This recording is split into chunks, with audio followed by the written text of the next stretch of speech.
Well, good evening and welcome to our May work session. Glad you could be with us.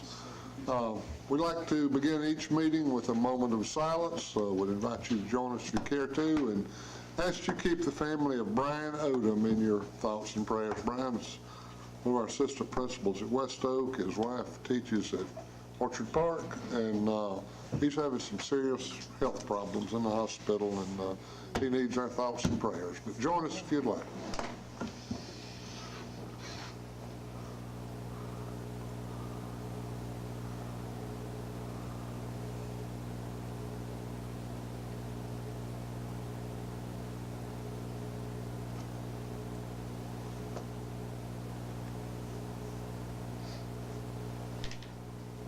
Thank you.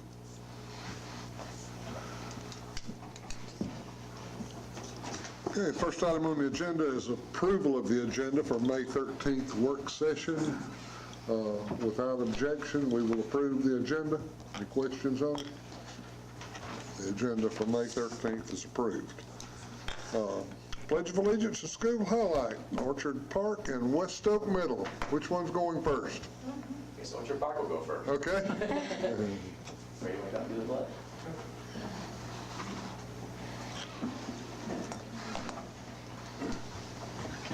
Can we get him to stand right in front so he can be on camera here? That's right. Then you can see yourself on the internet when we post this board meeting. Attention, salute, pledge. I pledge allegiance to the flag of the United States of America and to the republic for which it stands, one nation, under God, indivisible, with liberty and justice for all. Thank you.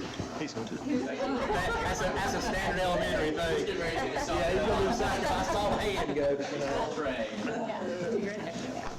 So we're going to kind of talk to you a little about some of the things that are happening in Orchard Park. And one of the biggest things that we've been really striving for in the last few years is to bring more of a personalized learning approach to the school, give our students some voice and some choice in their learning. Tear it up. And our screen is blank. Give me just a second. It's coming up on that. It's just slow Trying to process. a blank canvas is to be innovative. Actually, let me grab the little thing. So one of the things that we started last year, and we actually talked to you folks about it last year, was our elective program. You know, one of the things that elementary schools lack is student electives, where there's something where the students can have choice in their learning.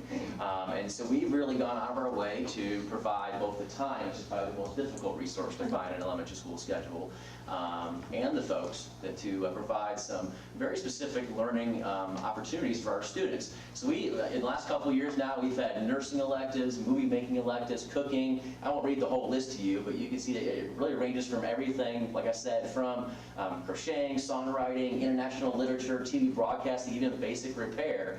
And in our first year, that was really mostly staff members that was providing those classes to our students. This year, we really endeavored to spread our student electives program to the community and to our parents. And so we're going to go to the next slide here, and you'll see that we have some parents and community members that have stepped up. Yes, absolutely. We've got Mr. Anthony, that's what we call him, and he is going to be teaching French to our students, or he did. Has been teaching French, yeah. And Mr. Travis, he was a local carpenter, and he taught our kids how to build things safely, and they built a bench and a picnic table for us this year. And we have Mrs. Smith, and she teaches a sewing class, and we have several parents that are doing some other things with rocket building, and then we've got Mr. Walker that comes and he does an aquarium class with our kids. And it's really great because several of our kids have never been to the beach before, so it's a chance for them to get to see some wildlife. So we're excited about that. We're really just excited to involve more of our own stakeholders in the learning process of our students. And just bringing them into the building, not only do they get a chance to kind of open the eyes of our students, but our students in turn open their eyes to what's going on in public education. So it's been a really good kind of exchange of information there.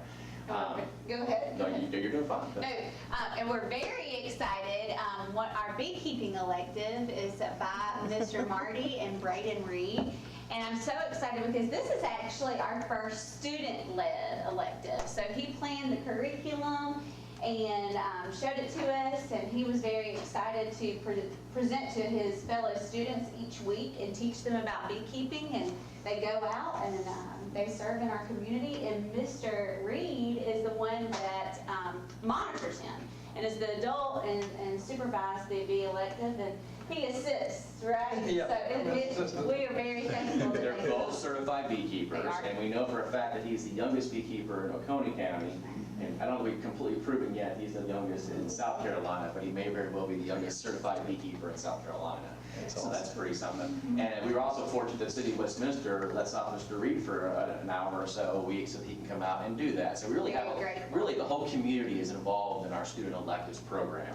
And so we're going to have them get honored in a little bit as well. We also have some other folks who want to pull up. Some asked Mrs. Davis and Mrs. McDonald to come on up. And they are kindergarten teachers in our school.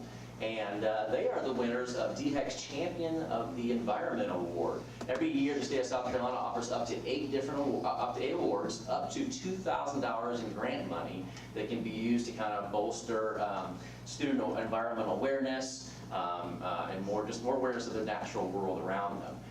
And they actually are $2,000 winners this year. And they have been using that $2,000 to kind of enhance our local environment around our school. We already had the observation beehive that most of our elementary schools have. And we actually have, 2 more hives coming. So we'll have a total of 3 hives in our school. And so kind of bringing back and restoring more native pollinators to our local, I guess, natural community. And not only that, but they've been using a lot of this money with the help of Clemson Extension to plant some pollinator gardens all around the school. So it's been very, very exciting. And we have some local, again, community members, and even some family members that have stepped up to help a lot of that planting process.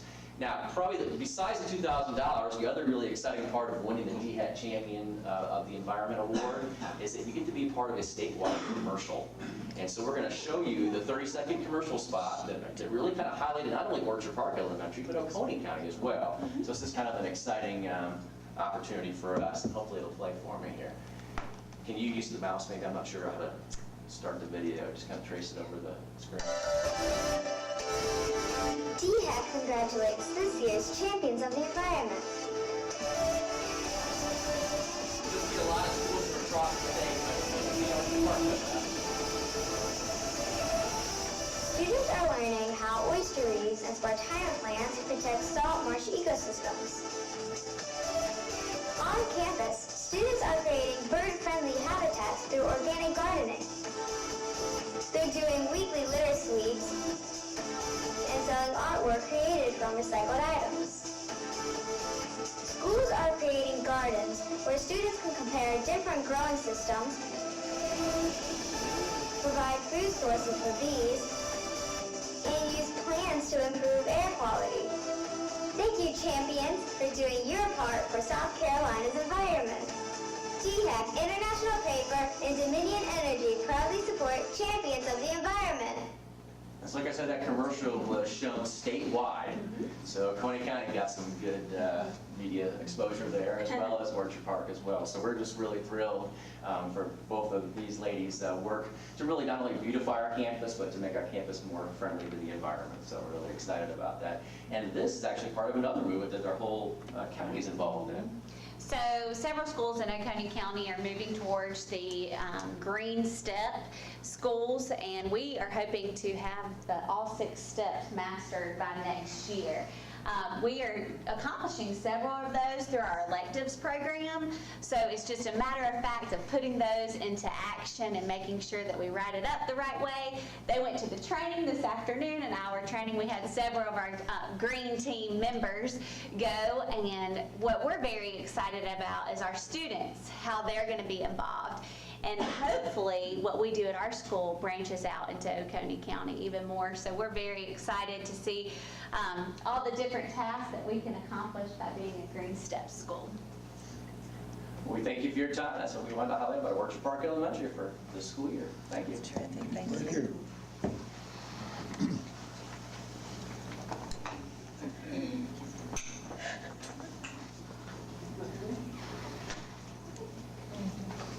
Well, this is my first time here at a board meeting presenting for West Oak Middle School. I am the new principal at West Oak Middle School. My name is April Gambrill. Some of you I have met, some of you I have not. But tonight we would like to show you a short video of the highlights of this year, and I have with me Mackenzie O'Kelly. She is one of our 8th grade students at West Oak Middle School, and she's going to start us off after the video is played, and you'll see her in some of the pictures because she is the typical 8th grade student. She's a wonderful student, and she's very talented all the way around. I've also brought with me Erin Wood, Teacher of the Year, and parent Miss Dana, and we hope that you enjoy what we have to say and what we have to present. So you'll pay attention to the video.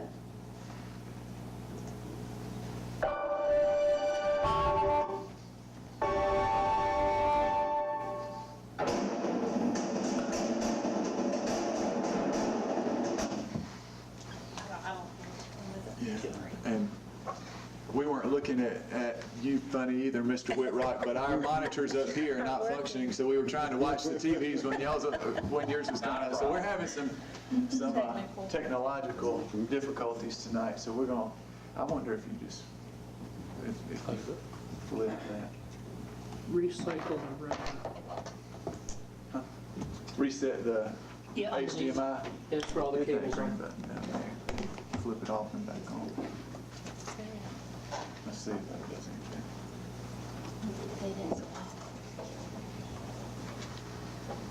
I'm sure, well, it's not even giving me the option.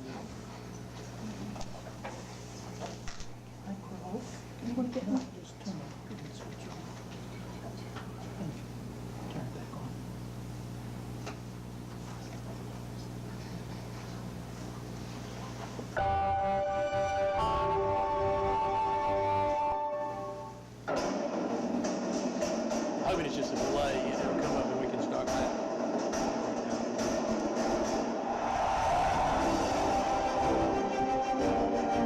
Sounds good.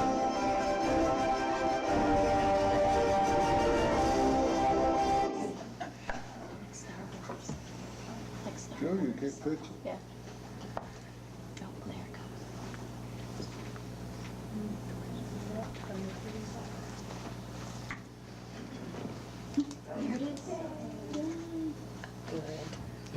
Is it back on? Y'all have it? But I hadn't turned it back on. Yeah.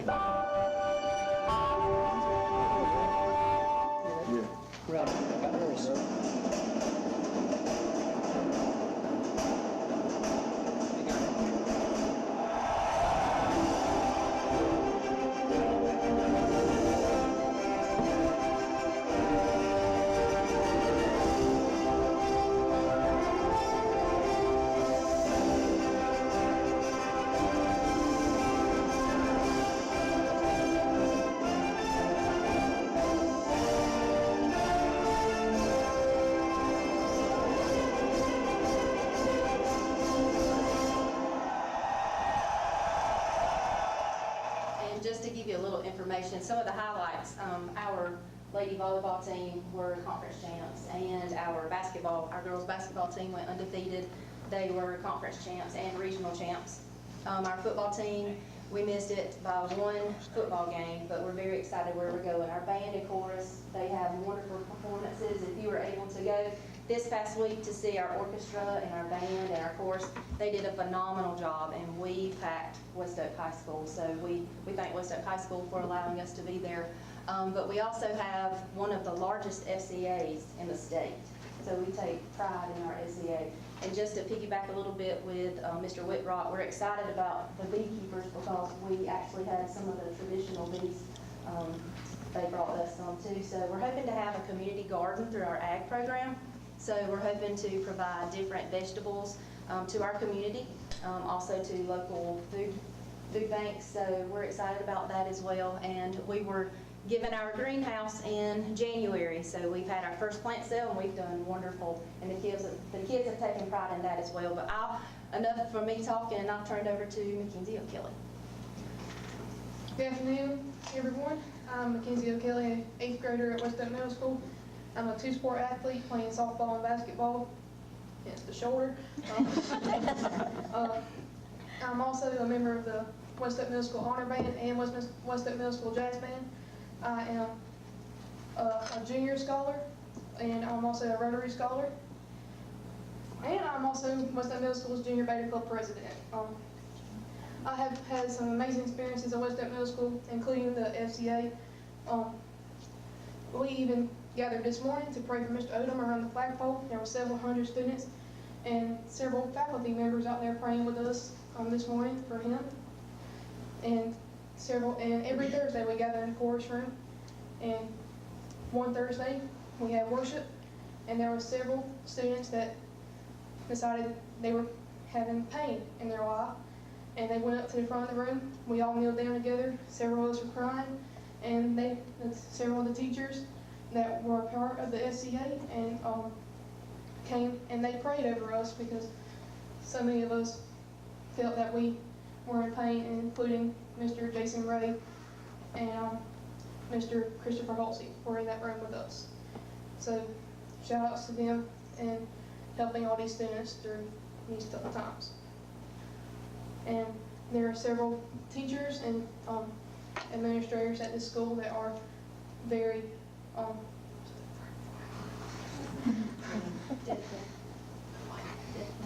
yes, that's the word, dedicated, and helping us through all our difficult problems and helping us make sure that we get to that next level in high school and making sure we get the grade, we get the A to exempt the exam, and to make sure that we are able to succeed in life and teaching us life lessons that you might not learn in school.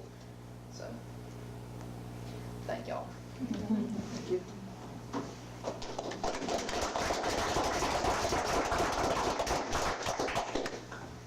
I promise I did not twist their arm or kick them in the foot. On the right side. We'll talk about that later. I'm Erin Wood. I am Teacher of the Year. I teach 6th grade social studies. But before I did that, I was a kindergarten teacher at James A. Brown. I took a big jump of faith.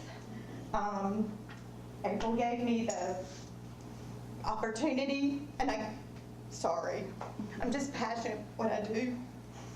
I had 3 goals that I wanted to accomplish when I came to the middle school. One was relationships, and Mackenzie knows that's important right now in middle school. Engagement, and also success. The most powerful relationships occur when we willingly give of ourselves and seek to understand others wholeheartedly. And I have to understand that child before I can teach that child.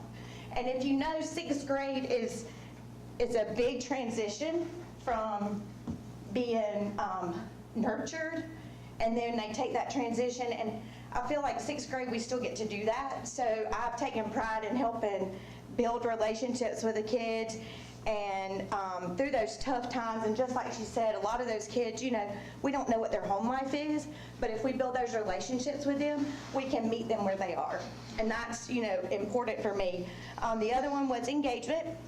And my goal was to take that tough content that nobody wants to talk about, like ancient civilization, and bring it to life. So the way that I've done that is for each civilization, I have either had a transformation in my room or I have dressed in character. And I've also implemented the STEM into the social studies classroom. And Dr. Thorsland did get to see one of those happen at the beginning of the year. But the kids beg for those. They want those more than anything, but we got to teach that other content before we can move on to that. And then the last one is to make them feel successful. And seeing all students feel successful is that they'll work harder for you. When they feel that success, they'll push harder for you, they'll work harder for you. And I just have an analogy that it says, just like when you play softball and you finally hit the ball and you get on base, you don't get out, you work harder to get on base every time, not just at first base, but all the way home. And that's what success feels like in the classroom to them. I don't want them just to do a little bit. I want them to feel that they can be successful and be a greater student in the classroom, a better student in the classroom, and take that outside of their life too, and to be a change in their community. So, thank you. Sorry about my It's just formal. Dana McCall. My name's Dana McCaustin. We all know me because I sit on the parent advisory in all those meetings. I'm on SIC for Orchard Park, and I'm supposed to be doing SIC with April. I haven't made it there yet because I also sell real estate as a hobby. I have 2 children. I have a 3rd grader at Orchard Park, and I have a 6th grader that's now at West Oak Middle School. My 6th grader has an autism spectrum disorder, very high functioning, has no plan or no IEP. And he left Orchard Park, and I was terrified to go to the middle school. I was absolutely terrified. I was ready to homeschool him because I come from such a great group of teachers. I didn't think anybody could ever even come close to what I had here. And actually, Sheila Davis was his kindergarten teacher. And Ms. Woods, his 6th grade social studies teacher. And so when I walked in, before I come to the middle school, I asked if they would meet with me, the 6th grade team. And graciously, they took their summer time and they sat down around a table and they talked to me about my son and decided that maybe we didn't have the best schedule in place for him. And within minutes had his schedule changed. The teachers looked at one another and said, this isn't gonna work, so let's flop this and let's make this work better for him. And it was amazing to watch, like bees in a hive. We got into middle school, and the first thing I remember about Miss Wood was when you walked into her classroom, she had a stage. And that was my son's first impression of middle school, was that there was a stage in his science class. And we've progressed throughout the year, and I must say I'm the ending this year thinking to myself, I don't know how 7th grade could be any better for him. It wasn't scary, it wasn't tough. There really is that nurturing there. There's that caring there. Teachers really do care about these kids in both of these schools. And I don't think you're going to find that many other places. So I thank them all, both of these 2 schools for that. So I guess I'm kind of a good person to be here because I have experience with both of these schools and a lot of y'all. So thank you. Thank you.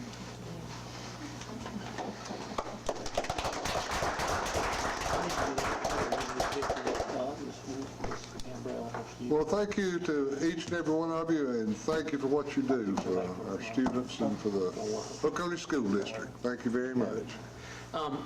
Can I get y'all's picture again? I'm gonna send it to you, Mr. Gamble, but I'm not gonna. I need one for Twitter, I'm sorry. Y'all mind indulging me? Come on, just come up here. Yes. And I did not hurt my ankle jumping off the stage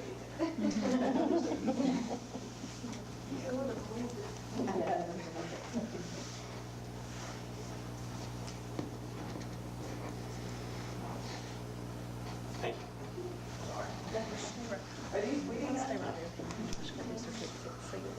Next is public comment. Did we have anyone sign up, Ms. Gibson? We do not, but we actually have some certificates that Mr. Whitrock wanted to hand out. Oh, okay. Guys, sorry. Down real quick, you want to do that? I think we do that. Yes. No, happy to do that. And we'll get a picture of all the Orchard Park folks here too, so we can do it. Already tweeted about it, did you? Sorry, I don't know where we're at. Raven, if you'll come up. Our youngest Oconee County beekeeper.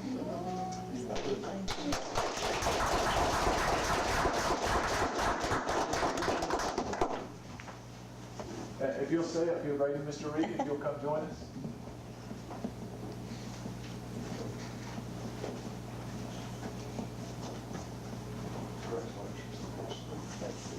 Appreciate it, sir.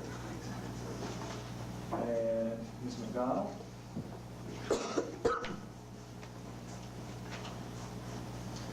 And Ms. Davis.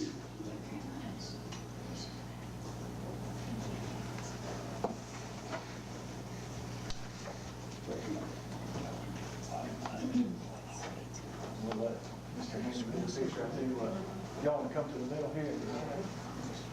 We'll over the side. John, we did. You'll have to be in the close right here. We're closer. Yeah, I got it on portrait, but I'm trying to be fancy. My daughter told me I didn't have to take pictures with the phone, so I'm trying to move up in the world. Thank y'all. Thank y'all.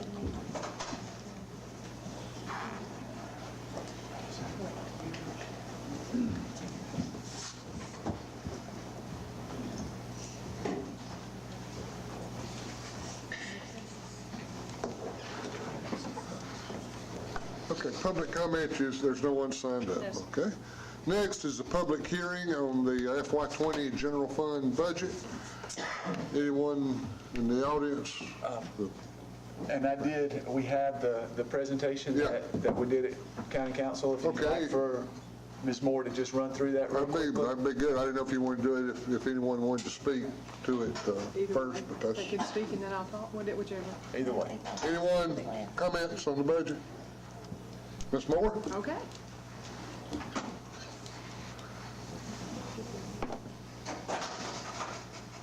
So we've got a few slides here, and we're just going to go through a little bit of history, and then we'll talk about what the actual revenues and expenditure budget is for next year.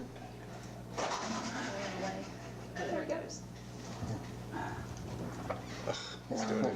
Sorry. Just so everyone knows, we have ordered a new, it's an HDMI splitter. It's a machine underneath Ms. Gibson's desk there that takes one HDMI output and splits it into 8 signals, which powers the 2 TVs, the projector, and these 5 monitors. Obviously, it's not functioning properly, so. So we just want to show that the main funding stream from the state of South Carolina is the Education Finance Act. And over the last 5, 6 years, the state has consistently funded about 80% of what that is. For 1920, it's $3,095, and the actual funding level is $2,485. Over the last 7 years, this is our local revenue, and we have grown from local taxes of $42 million to this current year, $47,736,000. The state revenues in the general fund, these are the reimbursements that come directly from the Department of Revenue, and those have grown also about $2.4 million over that 7 years. A little history of the school millage. We were at 110.1 for 5 years, and then for the last 2 years, we've been at 115.3. And our bond millage for debt service is 31 mills, and that is our plan that we would keep it at 31 mills. This is our fund balance over the last several years. We've had a really good history with our fund balance. We are well above our board policy of 20% of the prior year's expenditures. If this current year's budget, we will be just slightly under if everything goes the way the budget's planned, which we all know that never happens. That would be in a perfect world. But that is the estimate for the end of this year. Just some concerns that we're looking at for the 1920 year. There is a 1% increase in our employer contributions for retirement, and we are not sure how much the state will help with that. I have budgeted the same amount that we got in the last 2 years. There's a 4% increase in teacher salaries that is mandated, and then of course we have the 4% that we apply to all employees in our district. 89% of our budget last year was in personnel, that's in salaries and fringe, and it's about the same for the current year, or for next year, be about the same. As our salaries increase, so do the matching payroll expenses like retirement, FICA, and Medicare, and our workers' compensation insurance. And in this, but for the 1920 year, we are adding 3 additional mental health counselors at about $105,000. Just a picture so you can kind of see exactly when we say 89% of our expenditures are in people.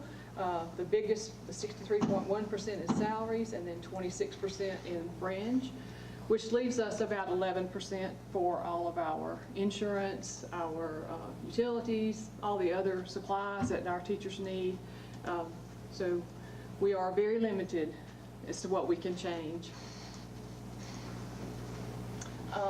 In the original presentation, we talked about the allocation of personnel to our schools, and this is just a chart that shows how we actually give out the positions at the schools. It talks about teachers. There's a couple of places on there where we talk about the clerical and the custodial staff. But it's just really meant to show that when we say that the driving force of our budget is in our kids, and this just is another way of showing that. This is for middle and high school, same basic information, just for a different level of schools. And Ms. Moore and I got a presentation sent today from Columbia, and we're going to go in June for, it's just a 2-hour presentation from someone that the legislature has had working on a new funding model for schools. And it had a lot of research in this presentation that I can share a copy of it with you. But it had just a lot of statistics on spending across our state. And it really confirmed, I think, what we've said for a number of years, that our expenditures in Oconee County are, I think it said, basically about average for the state if you compare us around school districts with the state. In say the 4 counties in the northeast corner of the state, we spend probably a little bit more on average than the other districts. There was one other district that spent a little more than us, but if you compare us to Pickens, Greenville, and some of the other Anderson districts, we were a little bit more. But then when you got to student-teacher ratio, we were lower than everybody. So we know why we spend that money, because our student-teacher ratios are better than surrounding districts. So it kind of confirmed that those 2 sheets you just had in the presentation really drive our budget. That's what creates the budget that we have, is how we allocate our staff to the schools. Okay, a couple of some limitations for this budget year. Our operational budget millage is 115.3, and in the past we've tried to keep that level. Like we said before, most of the expenditures are in people, salaries and benefits. In this budget that we're talking about now, it's 89.8%. Utilities 3.5%, so that leaves 6.7% for all of the other expenditures that the district has. And then on the capital side, we are consistently staying at 31 mills, and that's where we would like to be. The capital improvement budget is only for the projects that we specifically borrow the money for. It means it builds buildings, renovates buildings, it buys technology and other equipment that the district can't put into its operational budget. The actual debt service millage is used to raise the money to pay back the debt that we use when we are building our buildings and renovating things. So we borrow money, and then the debt service millage comes in so that we can pay back that money, principal and interest. And like I said before, we cannot use that for our operational expenditures. It's only for those capital improvement projects. So what our request is for local tax request is $48,702,000, and the state tax reimbursement is $18,794,650. So from local revenues, our total would be $67,497,93. And that's updated to show what was approved on first reading, is that correct? It is updated from that. It's not the same. This is the newer numbers. Right. So if we can go to that other, to this sheet. So you all have just the budget summary. You should have that in your stuff.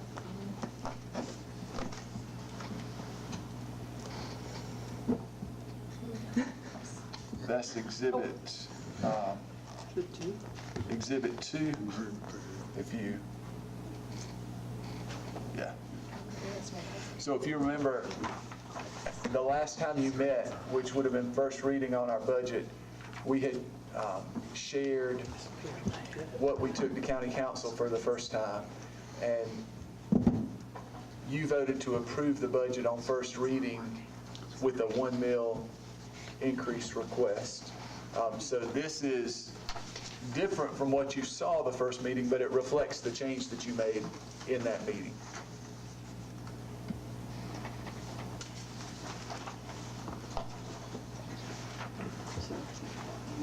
My mic kicks out every time we have to get the computer. So I'll explain what you're seeing, the line that says local tax revenue, the very first line.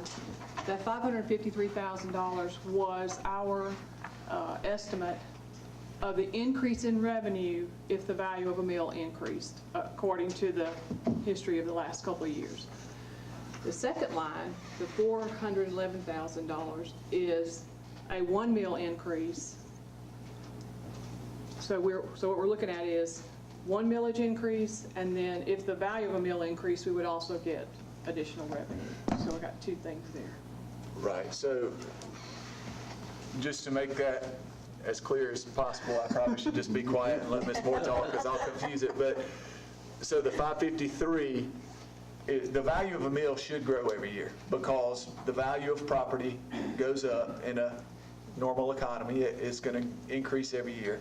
We're projecting that the 115 mills that have been levied this year, this tax year, would bring in an additional $553,000 if the growth that was experienced from 2 years ago to last year was replicated. It would bring another $553,000 in. The 411 is an actual new mill. So for each mill that was requested to county council, that then county council either if they approved it, we could, each new mill for education general fund would be $411,888. So that deficit that you see, is it the bottom of that page? It is 2.4. 2.4, every additional mill that could be levied would lower that deficit by the $411,000 for each additional one. Should that, be requested and approved. Any questions about that? Any questions? Ms. Gloria? All of the other revenue on that page is the same as what you saw before. Yes, sir. And the way things stand in the legislature right now is that there's not been agreement, so we're headed to conference committee. That's right. Between the House budget and the Senate budget. And that's when the differences in the two, so the Senate did pass a budget, the House had already passed a budget, they did not agree. I guess the Senate budget went back to the House, and the House could have just said, okay, we'll take the Senate budget. They didn't, so it goes to conference committee, and they just kind of figure out where they're going to meet in the middle. And we don't have those numbers yet, so that's why we've not updated anything, because they've not determined. They meet next week or week after? I think they're meeting this week. This but week. We don't know the schedule yet, Yeah, though. okay. But largely what, of course, we've asked for a reading tonight, and just to make sure everybody's on the same page with our calendar. So there'd be a reading tonight, if you choose to vote on second reading, and then it takes a third reading, which we would schedule for next Monday night, which is our regular May board meeting. That's the 20th of May, and then the 21st, Ms. Moore and I are scheduled to go back to county council for second reading, and then early in June, June 4th would be the final reading from county council for our budget. So essentially, you'll be doing third reading before council does their second and third reading. So if there were any changes to this budget and our request, they would need to happen this week or next week before we take a second reading request over to county council. And hope if the committee meets this week, hopefully we'll know their direction by next Monday night. We could possibly have updates to the state funding. And we can make changes on the final reading. Yes. Certainly, the final reading would be the what we would take across to county council. Well, yes. So right now, Ms. Moore on her presentation showed you that we are above the 20% required minimum in our fund balance. But this budget is planned right now. It has a $2.4 million deficit. due to a number of factors that we can get into, that could be reduced. Again, this was showing a 1 mil, a projected 1 mil increase, but that could be reduced further. It's something that we need to be conscious of, you know, when you're spending fund balance, going into the fund balance for recurring deficiencies, that is going to continue year after year after year until we, so you know. And like I said, we know where we spend additional money.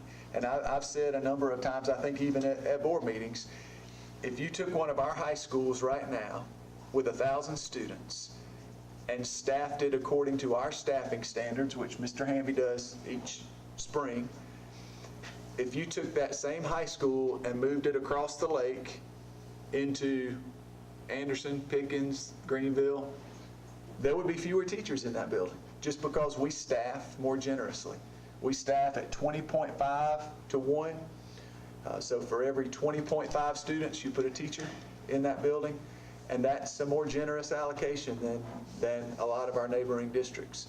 So as far as how we need plan to make up that $2.4 million difference, there are two different ways to do it. You can increase revenues into the district to just pay for that 2.4, or we can reduce our budget. And I'm certainly not trying to say, you know, be extreme and say we're cutting teachers' positions, but the bottom line is when your budget is 89 to 90% staffing, we are going to have to cut positions. Now, it's not going to be hundreds of positions, so it's not going to be a layoff situation, but there is a likely, there's a high probability that we would be not replacing people that retired and things like that. We would have to cut positions, probably not people, but most likely we would, through attrition, have to reduce some positions that we allocate.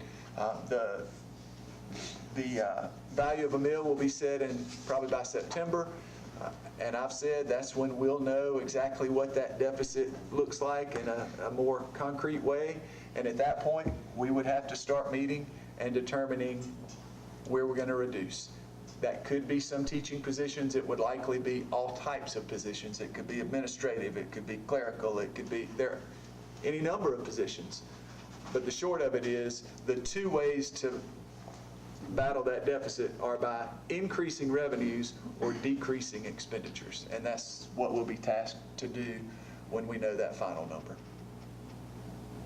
And, you know, I thought last week, the teacher protest, you know, two of their main concerns was teacher-pupil ratio and a planning period, a break. And, you know, I think that's one reason we didn't have a lot of folks down that way. Our teacher-pupil ratio is great, and we've been doing the planning period for several years. But yeah, I don't remember a time that we've not had every teacher with a planning period. I think every teacher, I mean, maybe a couple of situations where it's been a special circumstance, but then we've, you know, paid that teacher for that additional time in the cases I'm aware of. Anything else, Dr. Thorson? I don't have anything else. Any other comments, questions? Could I get a motion to approve the FY20 general fund budget on second reading, please? You want to do that? You want to do that now, or it's fine to do it now? But Well, going out of, well, you have it on there as an action item. Okay, let's just move on and do it with. Do it then. We'll do it then. Do it then. Yeah, do it then. Okay. Silence was getting scary. April financial report, Ms. Moore again. Okay, so, and you all have had that information for a few days, so I'd be happy to answer any questions. We've got 2 months left in the school year, and we've got almost 23% of our expenditures left to make, which I think is pretty good, because we have actually two payrolls in June, so that would be a little bit more than 2 months. So I think we're good. Okay. Okay. Any questions of Ms. Morton?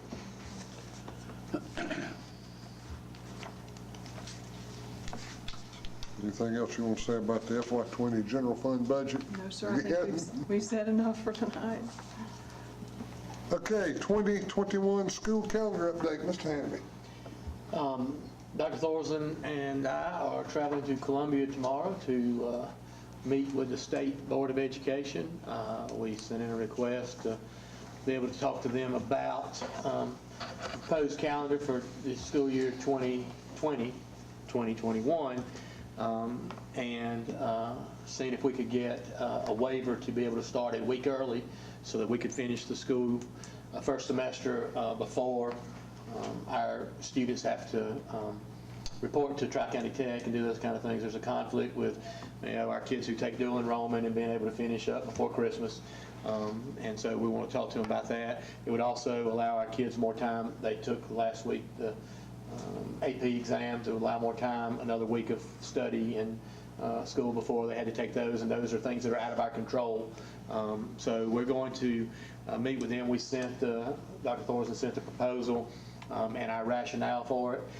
So we wanted to see, before we started talking about things back here with you guys or getting survey stuff and done, we just want to see if they would approve it first.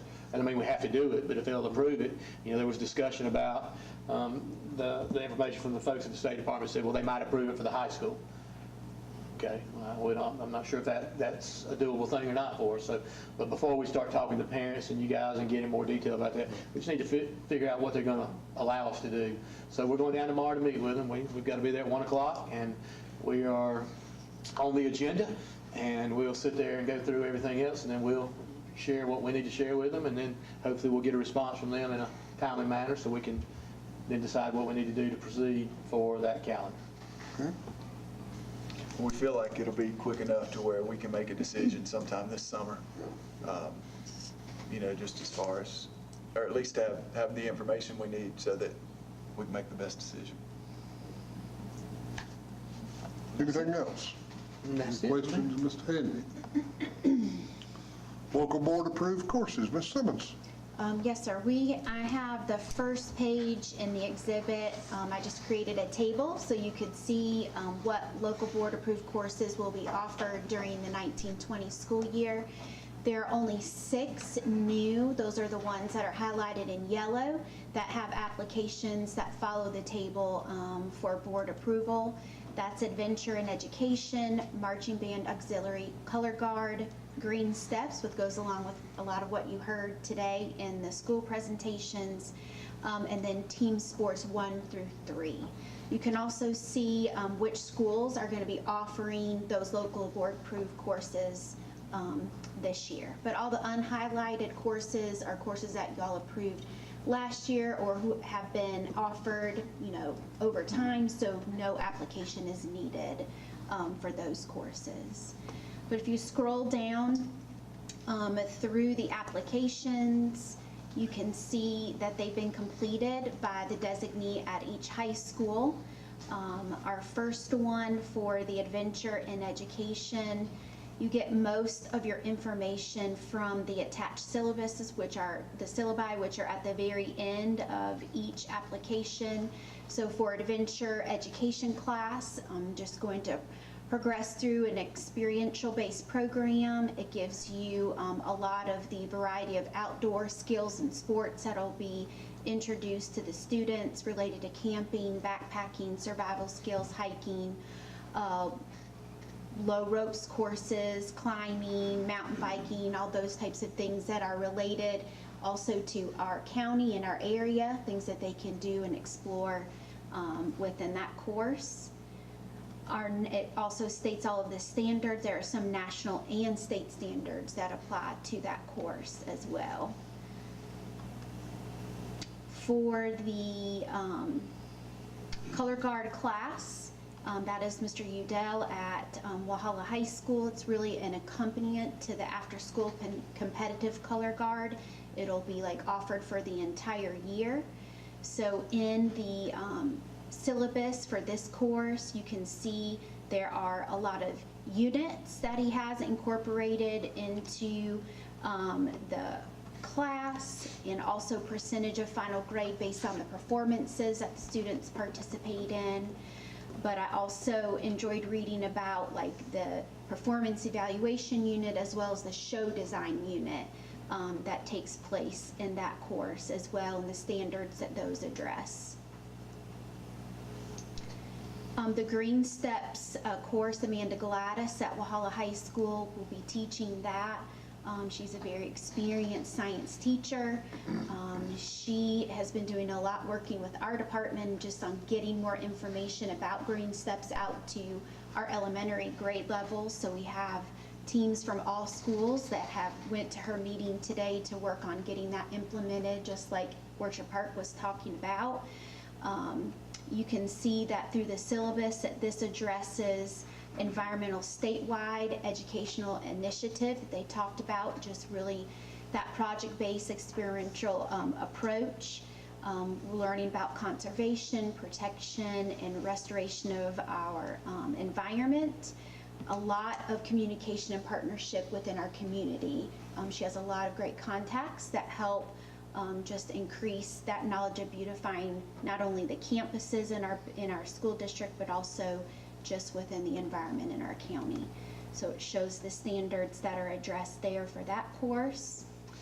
And then if you've looked at team sports 1 through 3, they kind of build on each other, basically looking at different PE standards and teaching a lot more focused instruction in specific sports and showcasing those skills and the operation within a team framework. Also, when you get up to level 3, it talks a lot about health, fitness, nutrition, working in the weight room, flexibility, things like that, also related back to the different sports that a lot of our high school students are participating in.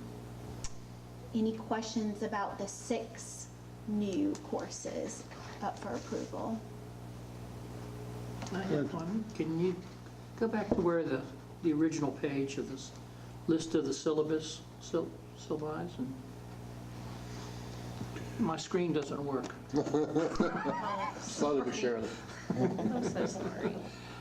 Where you have a syllabus for 3 schools, each school's going to use the same? Yes, it's in the Common Course Guide. So if there's a school wants to be added to that, they're going to use the existing syllabus? Yes.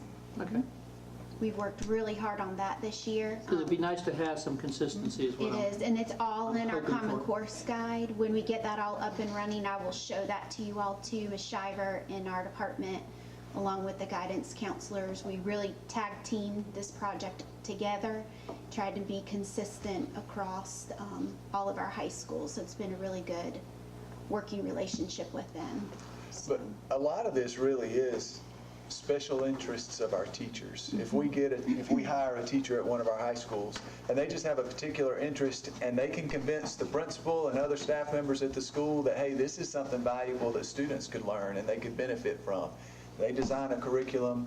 We want to support our teachers in being creative, and I think I mentioned last time, Greg even did a story on Mr. Kreuzberger being back in the classroom, and the Adventure Education is his class, and that's something that I promise you, it's a great course for our kids. They're learning practical, hands-on, really good stuff. Not every school could offer that because they don't have a staff member that's qualified like Mr. Kreuzberger is in that way. So we want to give that creativity, but it's not something we can guarantee could happen in each school just based on the particular talents and abilities of the staff members. But if they use that course name, it will be the same. It would be the Yes, same. it has to be. Because like the Green Steps, Yes. we've been discussing Green Steps for 20 minutes now. Yes. I want it to be the same It is, it's for required everybody, because it's what, elementary as well. right, like Ms. Visage, all of the course, they have to have the same exact name, what's in the course manual with the matching number gotta be and all of different. that. Yes, sir. Got it. Okay. Thank you. You're welcome. Any other questions? Cursive writing update, Ms. Simmons again. Yes, sir. Okay, I'm going to give you a little historical background about our cursive writing implementation because it's kind of been a roller coaster with it.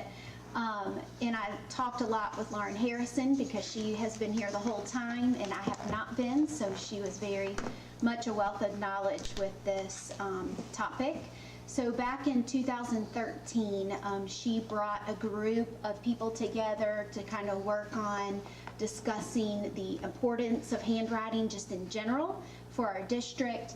And she shared with me that in our focus areas of our district related to handwriting would be on legibility, form and production, fluency, and then the application of the writing.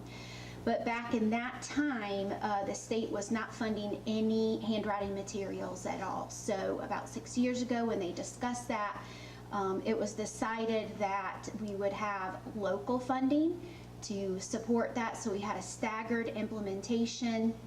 And we really felt like focusing on the foundational manuscript writing in the very early grade levels was what needed to be started with. So talking about purchasing kits for pre-K and purchasing consumable materials for kindergarten just in manuscript print was where we started due to cost.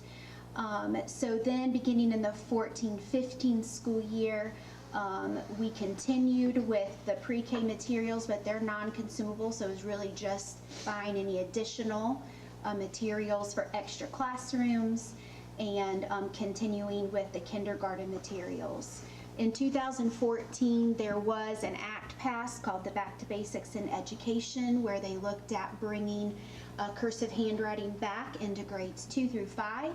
And when that act passed, the state decided they were going to do like a 3-year transition period from the 15-16 school year all the way through the 17-18 school year, where they would help fund those grade levels for that particular amount of time to make sure that our students were being able to apply writing a document in cursive handwriting. But then the understanding was in the 18-19 school year, which is this year, that they would only fund for 2nd and 3rd grade for cursive handwriting materials, because that is where the standards lie, are in those particular grade levels. So we use the curriculum Zaner-Bloser, which is what we've used throughout this entire period. The recommendation of Zaner-Bloser is to begin introducing cursive handwriting at the end of 2nd grade. So we don't start the school year off with that. It's like halfway through after Christmas break, then they start the introduction to cursive handwriting. By the end of 3rd grade, the students are expected to master cursive handwriting, and that is the last grade level where actual consumable materials are purchased. So in 4th and 5th grade, then they're to continue to practice, have some individualized lessons if they need those, just based on what the teacher's observing in the classroom. So presently, what it looks like is we have the kits at pre-K. The district is still funding the manuscript consumable writing materials for kindergarten and 1st grade. The state supplies for 2nd and 3rd grade. And then we do not have any materials specifically for 4th and 5th grade.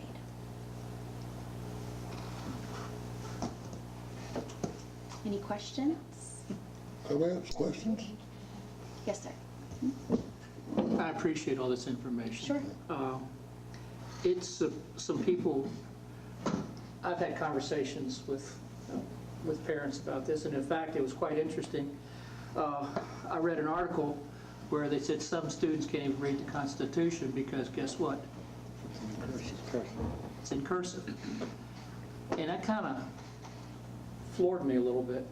I guess my question to the school district is, can our children read cursive? I was at a SIC meeting and they said, well, why do they need to read it? They're typing all the time. I said, yeah, that's true.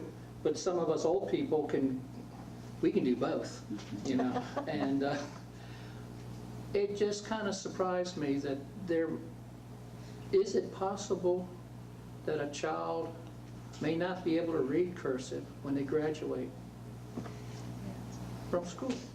And I would say that is possible, and I It's think you can. thought-provoking, It is, and I think people talk on extreme sides of Right, an issue. And we see that right, all all the across time. our Right. country right now. But to somebody that's, you can't read the Constitution, I would come back and say, any kid in our school system can, because you can find a text copy of our Constitution with a quick Google search, and it won't be in cursive, it'll just be text. So, Right, I'm hoping for the original, because by changing it, every time we touch it, there's a possibility of error. And to be able to go and actually stare at and read it, that'd be kind of impressive. It'd be disappointing if our children could not. And I just threw, and I appreciate, I asked you to look that up. No problem at all. And it just kind of surprised me that, because we can all read cursive that's in this room right now, but can our children? And I thought, well, everything's typed. My little 4-year-old grandson's sitting on his iPad, it's thought-provoking. Now, how we're going to handle it, I don't know. But I just wanted it out there. I wanted us to think about it. You talk about kits. I don't know if you all remember, we used to have that kind of a brownish paper with the real high lines, and we just practiced. That's all and we had a big pencil, and we practiced. I don't know if that was in the kit or not. I don't think we had as many kits as we probably do now. We just practiced, and the lettering was around the room, and we just looked at them and practiced and so on. So I appreciate the time, and I know it took a lot of time for you to gather all this together. Not a problem. But I just wanted the rest of us to be thinking about, is this a concern of ours? It may not be. Joe, I think I don't have a question, but I have a comment. And I'm probably going to tell you how outdated I am with this comment. I think it was ridiculous to ever stop teaching cursive writing. I don't know what Dodo came up with that idea, but they should never have done it. Well, the next question is, how much time does it take to teach cursive writing, But we have so much that we're now requiring our teachers to be responsible for in the way of testing. I mean, we're testing them more so than when we were in school.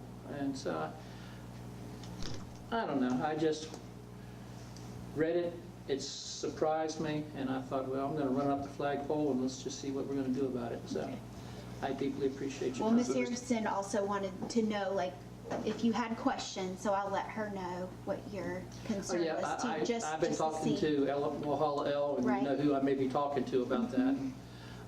But it's, I don't know, there's so much pressure to do all these other things. In technology, I was kind of fond of it, and it paid well when I was here, very well.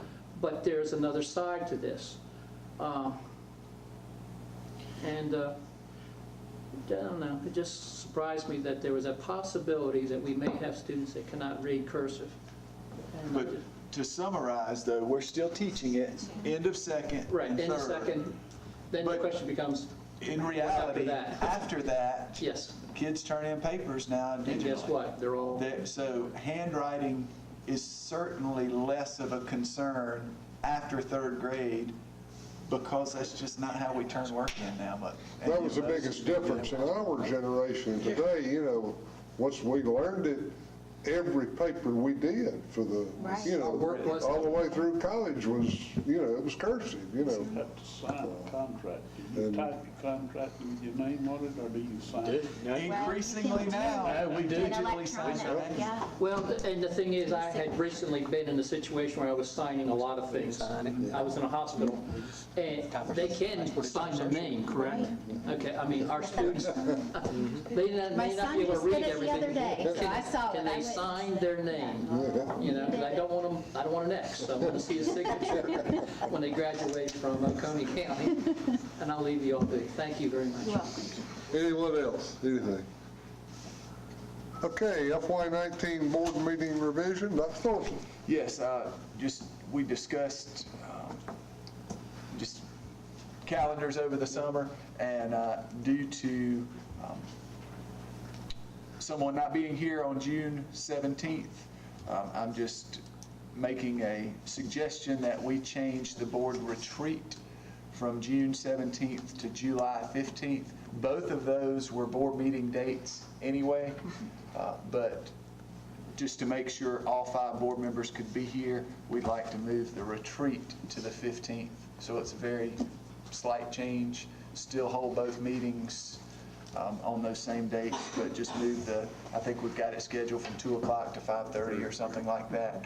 So we just move that from June to July. No, any problems with that, anyone? We ask you to vote on that. That would be on the agenda for next week. Okay, now second reading approval. Anyone have any other comments on the budget? Can I get a motion to approve the FY20 general fund budget on second reading? Mr. Chairman, I make a motion that we approve on second reading the FY20 general fund budget. Second. Motion and second to approve. Any discussion? Those in favor of second reading approval of the FY20 budget? It's unanimous. All right, thank you. That concludes our open session portion of the meeting. Next is an executive session for employment recommendations and changes. We will return after executive session to open session. So without objection, we will go into executive session for personnel items, employment recommendations and changes. Thank you.